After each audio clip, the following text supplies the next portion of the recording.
Verrannollisuutta on olemassa kahta laatua: suoraan verrannollista ja kääntäen verrannollista.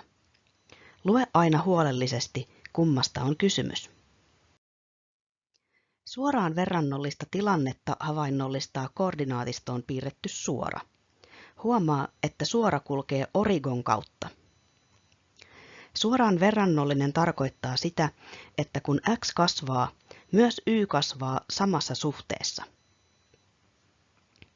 Jos esimerkiksi valitaan tältä suoralta x:n arvoksi 1, saadaan y:n arvoksi 1,5.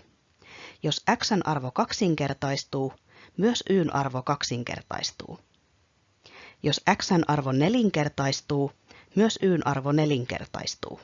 Sitä tarkoittaa kasvaa samassa suhteessa. Jos tilanne on suoraan verrannollinen, jakolaskun y jaettuna x:llä vastaus on aina sama. Lasketaan, niin se nähdään. Jos otetaan x:n arvoksi 1 ja y:n arvoksi 1,5, tehdään näillä jakolasku y jaettuna x:llä 1,5 jaettuna 1. No, tämä ei ollut vaikea. Vastaus on 1,5. Entä seuraava tilanne? Jos otetaan x:n arvoksi 2, y:n arvoksi täytyy ottaa 3. Jaetaan 3 jaettuna 2, saatiin sama vastaus, 1,5. Entä jos otetaan x:n arvoksi 4, y:n arvoksi tulee 6. Y jaettuna x:llä on siis 6 jaettuna 4, saatiin edelleen sama vastaus, 1,5.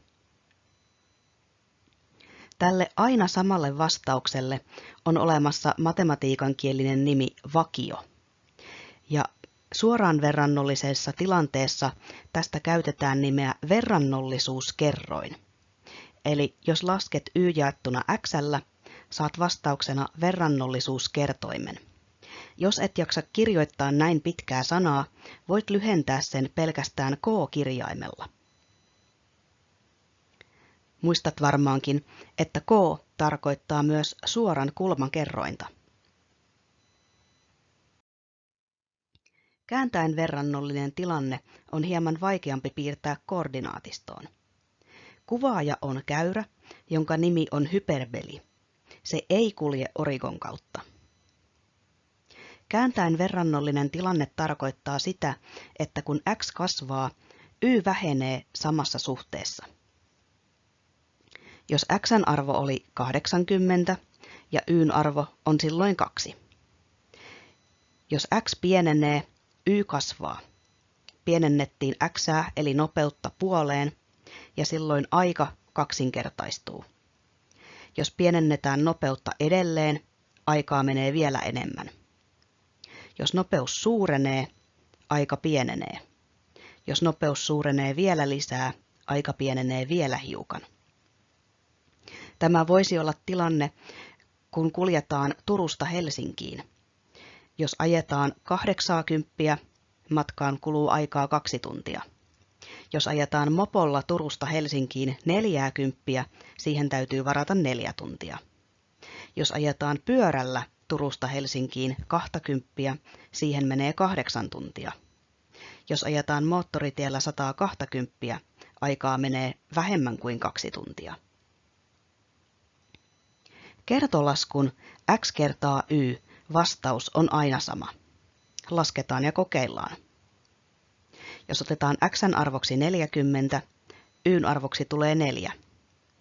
40 kertaa 4 on 160. Jos otetaan x:n arvoksi 80, y:n arvoksi tulee 2. 80 kertaa 2 on 160. Mistä tahansa kohdasta laskemalla saataisiin aina sama tulos. Myös tässä tilanteessa sanotaan, että vakio eli aina sama tulos on verrannollisuuskerroin k. Mutta kääntäen verrannollisessa tilanteessa k ei ole x:n ja y:n jakolaskun vastaus, vaan se on niiden kertolaskun vastaus. Voidaan myös kirjoittaa yhtälö toisinpäin. Y on yhtä paljon kuin k jaettuna x:llä. Lyhenne k tulee todennäköisesti saksan kielen sanasta constant eli vakio.